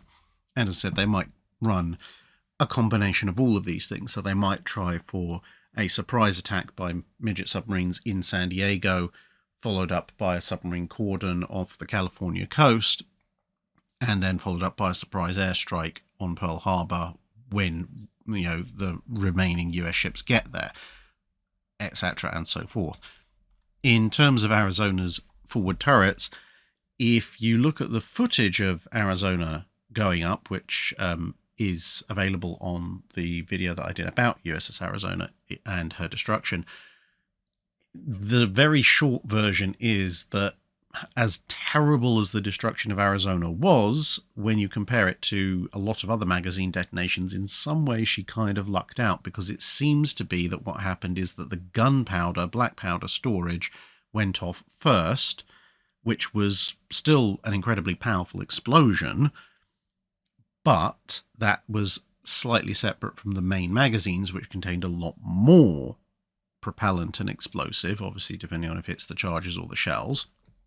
And what it seems to be is that that initial black powder explosion, whilst it did set off the magazines, it also blew a socking great hole in the ship and destroyed a large portion of the forward section of it, which allowed the magazines to have direct large-scale access to the outside air, which means that when you see the main magazines cook off in that footage, what you see is a series of large sheets of flame, i.e. a high-intensity deflagration, rather than an explosion, whereas if the bomb had gone and set off the magazines directly, for example, then, of course, there wouldn't be a large-scale direct access to the open air, and the pressure would have built up, and everything would have then gone boom, pretty much like most other magazine explosions that we're more familiar with. And that's simply because, as the British discovered way back when they were looking at cordite and so forth before the First World War, propellant, if it just burns in the open, deflagrates, i.e. it burns very intensely but doesn't explode. It's only when you confine it, and therefore the pressure is allowed to build up, that you get an actual explosion. Now, of course, the Royal Navy did draw some slightly incorrect conclusions about the actual safety of cordite on the basis of those experiments, but the fundamental issue remains correct. And so Arizona obviously got incredibly unlucky, but in very restricted ways did kind of get lucky, because, as I say, if that bomb had set off the magazines directly and Arizona's forward magazines had gone off without being able to vent out into the open air very easily, then you would have had a complete disintegration of pretty much the forward half of the ship, and even more casualties than you historically got. Alsadius asks, you've often spoken of how ridiculously big and tough Great Eastern was compared to its contemporaries. If there was an equivalent in World War I or World War II, how would it have been used? So, if we roughly map out what a contemporary Great Eastern would have been in World War I and World War II, if you look at Great Eastern when she was commissioned, 1859, and compare her with the latest and greatest roughly contemporary warships, so you'd be looking at something like, say, HMS Warrior, she's about 3.25 times the displacement and has a matching speed. And bearing in mind, Warrior is the latest and greatest. So if we go to World War I and look at what would be the latest and greatest ship coming in just at the start of or just after World War I begins, well, in battleship terms at least, that would have been something like the Queen Elizabeth's. So you're looking at, if you multiply the Queen Elizabeth's displacement by 3.2 and assume approximately equal speed, you're looking at a ship capable of 24 to 25 knots and displacing a little over 100,000 tons, which means you're looking at a ship that is about the size and tonnage of an Oasis-class cruise liner these days, which are some of, if not the biggest cruise liners on the planet, but combined with the speed of the RMS Queen Mary II and the durability of, pretty much a warship with the armor plate taken off. Now, as amusing as it would be to take a ship like that and put so many guns on it that you could essentially say you've reinvented the first-rate ship of the line, only now, as an armed merchant cruiser wielding 6 and 8-inch guns in multiple rows of gun decks. The thing is, I think what you probably would have found is very similar to what happened when the Royal Navy tried to take a bunch of slightly more sane ocean liners like Lusitania, Mauretania, etc. into service, was that they're far too big and far too expensive to run to make decent armed merchant cruisers. So it almost certainly would end up being used pretty much the same as Lusitania, Mauretania, Olympic, etc. were historically used for most of the war, and that would be as fast transportation vessels, some of which obviously plying their traditional routes and some of them in military service, just able to move an absolutely colossal number of people and cargo. Now, the interesting thing comes about in World War II, because if we apply the same standard to the Second World War, now we're suddenly looking, if we take the more pedestrian route of either looking at, a Littorio or Bismarck or something like that, and that theoretically generates a ship of about 125 to 130,000 tons capable of 29-30 knots. Or we could go with the Iowas, bearing in mind that, Great Eastern Commission's a couple of years before Warrior. So if we did that, the Iowas would give us a ship of 135 to 140,000 tons, capable of 33 knots. Or we could go really mad and go with the Yamato, which would give us a ship of just over 200,000 tons and capable of 27 to 28 knots. Now, the slightly worrying thing about that is that there is literally no reference point that we can use in terms of ships built subsequently, because even the Oasis and Icon class cruise ships fit more the World War I variant. They're only about 2/3 to half the size of what we need for this reference. And even if you look at Yarra Viking, Knock Never, Seawise Giant, the biggest ship ever put to sea, being an oil tanker, it's obviously mostly hollow space, and therefore, when empty, only displaced about just over 80,000 tons. Now, it could go up to, almost 2/3 tons when fully loaded, but that's a slightly weird one. But at that point, roughly speaking, if we're looking at, say, a 27 to 28 knot ship, you're probably talking about a ship that's going to be at least 1,400 to 1,600 feet long, set up as a liner, at which stage the sheer, who exactly is operating this thing is another big question, but let's assume that, a latter-day Brunel has put the thing into service for the laughs. You would either see it go down one of two routes. Either it could be the mother of all troop ships. You'd be moving tens of thousands of people per voyage on this thing. However, there is also the possibility, given the thing's potential sheer size, that some genius or other might come up with an idea similar to what they were going to try and do to SS Normandy, and try and convert her into what would have been, and what would still be at that point, the world's biggest aircraft carrier, because she'd have the speed, you'd cut down all the superstructure, lighten the load, you'd probably actually hit 30 plus knots, which would be perfectly acceptable for an aircraft carrier. There'd be absolutely no way she'd be Panamax compliant, but this sort of theoretical Great Eastern 3 would have a flight deck, potential at least flight deck length, that would be the equivalent of slapping a very large escort carrier, or possibly even an Independence class like fleet carrier, on top of the existing length of either CVN-65 or a Ford class nuclear supercarrier of today. Or to put it into terms more relevant for back then, it's the equivalent of putting two Essex class end to end, but beam-wise pretty much the equivalent of doing 4 Essex class sailing in very, very close formation in a 2x2 grid.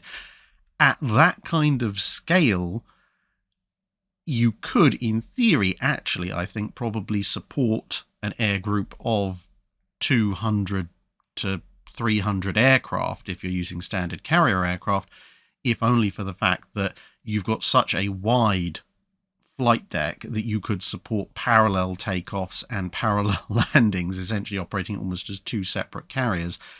But if you didn't want to try and have to manage 200 to 300 aircraft and pilots taking off all at once, it would be a carrier fully and legitimately capable of operating twin-engine strike aircraft of quite considerable size.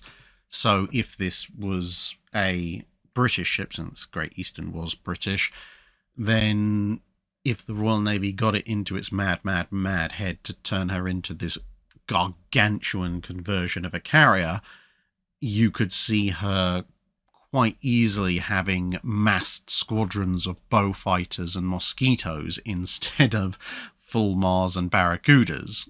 And hey, it might even have been long enough for Seafires not to break their backs every time they landed. Robert Knapp asks, of the later pre-dreadnoughts and semi-dreadnoughts, which ones could have held their own against first-generation dreadnoughts?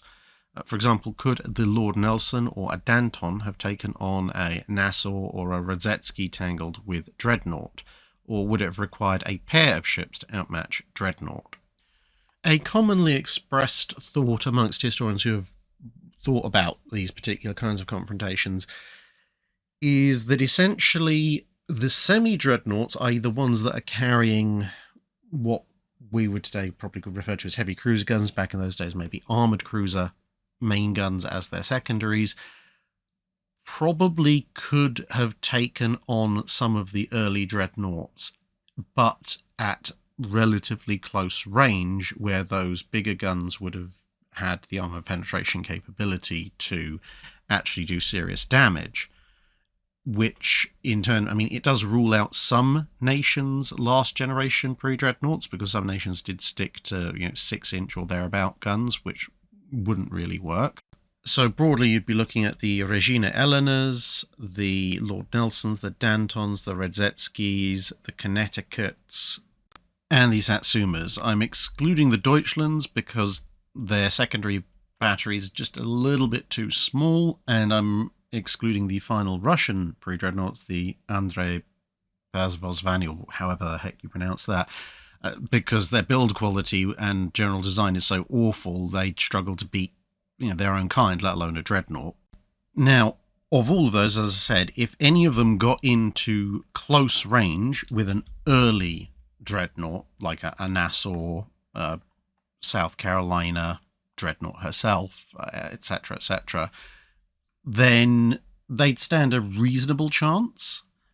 But in terms of overall advantage, there are a few that stand out a little bit more than the others.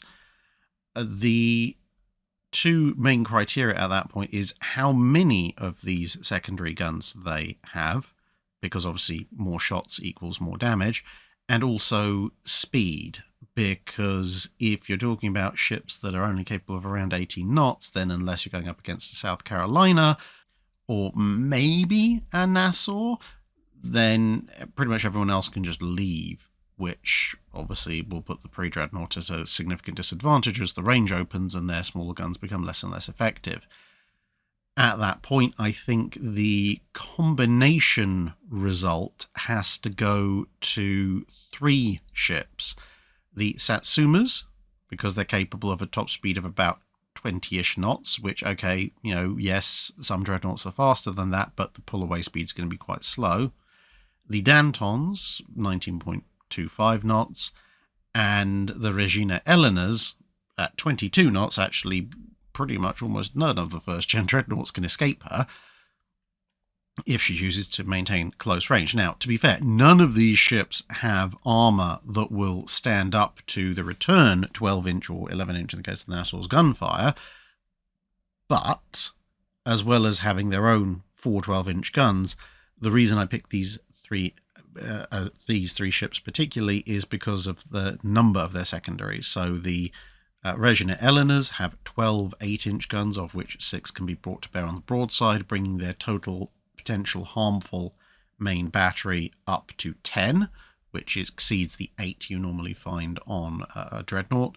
The Dantons, of course, also have 12 guns. They have 9.4-inch guns, so quite big and powerful ones. So they also have a potential 10-gun broadside with actually the single most powerful set of secondaries, with the sole exception of the Satsumas, which also have 12 secondary guns, and theirs are 10-inch guns. So those ships combine both the secondary firepower and the speed. The Rosetskis, unfortunately, don't quite have the same level of secondary firepower, even though they have the speed, and the Lord Nelsons have the firepower, with lots of 9.2-inch guns, but they're limited to 18 knots, and so on and so forth. So those would be my kind of top 3 picks if you wanted to go up against a dreadnought in relatively close combat, and you stand a reasonable chance at that point. Pedden Harley asks, Drac, in your travels to maritime museums and seaports, I imagine you've encountered many preserved or recovered cannon from ships that were not otherwise preserved. Would you pick such a cannon that was interesting to you and tell us about it? I think the most recently really interesting one I've come across is this one, a section of which you can see in the photo. This is a cannon, one of several of this type actually, that were recovered from the wreck of the Batavia, a Dutch East India Company ship, and which is on display at the Western Australian Shipwreck Museum down in Fremantle in southwestern Australia. And the reason that this is really interesting to me is that this is actually a kind of cannon which I'd read about in passing but never actually seen before. Now, obviously, most cannon mounted on ships of the Age of Sail, and we're talking early 1600s here, so early Age of Sail, are either going to be bronze or iron. Okay, and there's quite a lot of interesting variation in that. Bronze guns are, relatively standard production processes, but then if you look at Mary Rose guns, you've got literal hoop and stave style build-up methods, and then as you move on through time, you've got cast iron cannon, etc., etc. But these are the kind of cannon that you can encounter in various ways, shapes, and forms in lots of different museums to do with the sea. But this was a fascinating thing. Now, you look through this cross-section they've done, and don't worry, they didn't cut up the one and only one they had. There were several aboard Batavia. This one, as you can see over to the left, had actually been damaged by corrosion, which is what gave them the clue as to what this actually was. It looks like basically the outer casing was damaged and then water got in and corroded the interior. So, without further ado, the reason this is really interesting is this was an attempt to combine the higher quality of bronze guns with the much cheaper and lighter weight nature of iron guns, and hopefully get the best of both worlds, and they actually ended up getting the worst of both. So, as you can see, what they'd done is they'd stacked a series of iron rings, one on top of the other. They'd then taken a copper or copper alloy tube and stuck it inside, which was going to create the interior and also the barrel, the interior of the barrel. And then they'd put an exterior, sort of more complicated shaped tube or series of tubes on the outside. You can just about see the edges of them there, and then stuck it's not a breech because it's not a breech loader, but a bronze rear end cabescle, I think it is, onto the back of it. And then they filled in the intervening space with a lead tin mix that was about 3/4, 1/4 lead to tin. And thus they'd created a composite cannon, and it was indeed lighter weight than a bronze cannon and a lot cheaper because you're only using copper or bronze for the very outside and very inside, and everything else was by volume mostly iron. The problem was, at the end of the day, what they'd actually created was a gun that had a little bit of the worst of both. So there was still the expense of the filler and the casing and the cabescle, and there was the vulnerability to explosions of the iron, because it turns out that lead tin filler really wasn't all that strong.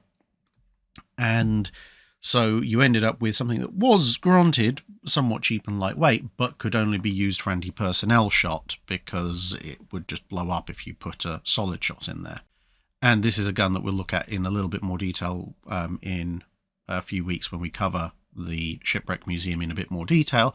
But the interesting thing is that actually both the Dutch and Portuguese manufactured these kinds of guns for a while in the early 1600s, only for the design, which, as I say, failed as in its original design goals, to be taken up by the Chinese of all people, and they used their iron and bronze casting techniques, which appear to have included the revelation of maybe don't use that lead tin filler, maybe use stacked iron with full bronze casting outside of that, which made it a little bit more expensive, but also actually succeeded in the paradigm that the original designers of these guns were looking for and created a cheaper, lightweight, but very reliable and powerful gun.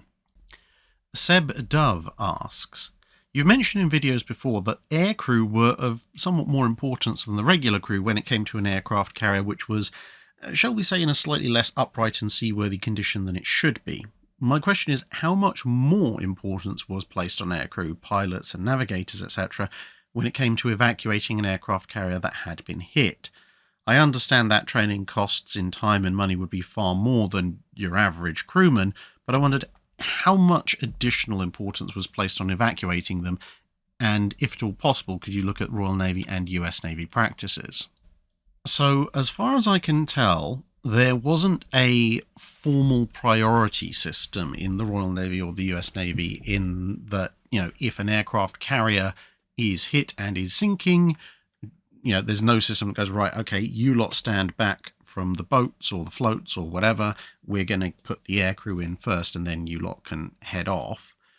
Apart from anything else, that would have been very difficult to manage. But there was an appreciation generally, both as an organisation and within the navies themselves, that the aircrew were quite valuable. But the aircrew as a whole had some inherent advantages when it came to evacuation, which would probably see them as some of the first off the ship anyway. Firstly, of course, some of them might well be airborne, and several carriers that were hit that weren't catastrophically hit on the flight decks did actually take the opportunity to fly off as many aircraft as they had available and quickly ready. Apart from anything, it just reduced the amount of clutter on deck, reduced weight. They're taking fuel and munitions with them, so that's less risk as well. And those aircraft hopefully could go ashore or go to other aircraft carriers, depending on the situation. So we're talking about carriers when the damage is more about torpedoes than bombs through the flight deck. Of course, most of the aircrew are either going to be with their aircraft or in their quarters, briefing rooms, etc. Most of those are quite high in the ship compared to a lot of other crew, especially the engineering crew. So if evacuation is called for, they've got a relatively short route to get out. Also, generally, aircrew wouldn't be expected to have specific damage control stations. They would be more of general damage control crew rather than you're assigned to repair, maintain this specific section of the ship, because they don't have those skills, but they do have other skills that are far more valuable. And again, therefore, they would be some of the first who could leave the vessel. And likewise, if a ship was going to have a core of men left over to try and salvage it, as Ark Royal, as you can see here, did for a while, Hornet as well, etc., well, the aircrew aren't damage control specialists, so they would be offloaded with the rest of the non-essential crew for those purposes. And all of this and other factors add up to the fact that if a ship is hit, then assuming they haven't been largely wiped out in those initial hits, and the aircraft carrier is still, however, found to be in a sinking condition, it is very, very likely that the aircrew are going to be some of the first off of the ship by various ways, shapes and forms, as compared to the average crewman and certainly the more damage control specialist and engineering crewman. And I think pretty much, again, based on my reading and my sources, that the Royal Navy and the US Navy basically appreciated that that was most likely going to be the case, and thus, therefore, there wasn't a strict necessity of saying, okay, well, in the event of a carrier evacuation, we must prioritize these particular people, queue jumping ahead of everybody else. And so they didn't have to. Although, if someone has dug up information about a specific prioritization list for aircrew being evacuated first off of a stricken carrier, whether from the US Navy, Royal Navy, or Japanese Navy, etc., then feel free to let us know in the comments below, but I wasn't able to find such an order. And that, believe it or not, actually wraps up this episode of the Patreon Drydock. This second episode is a little bit shorter than normal, but I think that's because some of the questions had nice, short, sharp, punchy answers, not for a lack of overall questions. Anyway, thanks for listening, everyone, and I hope to see you again in another video.